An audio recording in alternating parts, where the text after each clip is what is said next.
Ayan. Pinabuksan na natin si si 155. Ayan. Wala siyang langis.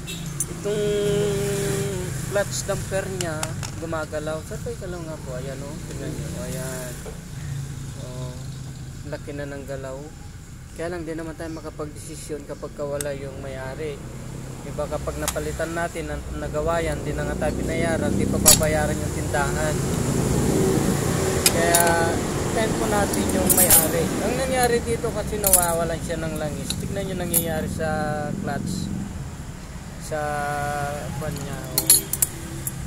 Nawawalan na siya ng dikit. Ano sa palagay nyo? Bakit kumakapit yung lining natin? Pati yung housing nasira.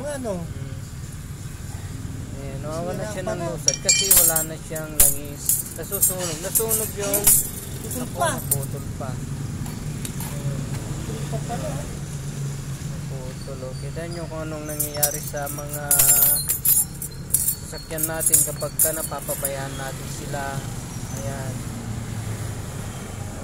Para na rin natin ay asawa eh. Siya na nga kasama natin maghapon. Pag umalis tayo ng umaga, ito na yung sinasakyan natin.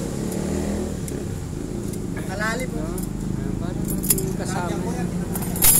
Para natin kapatid o yung motor. Kaya alagaan din natin. Ayan. Kaya lang natin yung mayari kung anong decision niya. Ayan. Ay nako. Nakabili na tayo ng lining at saka yung ginamit pa niya papunta dito yan. Paspasada.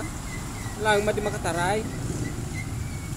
No traffic on, madi tumarayon no dinidoron. Hindi pa na langis dito pantagdag. Hindi niya pala nilalagay diyan.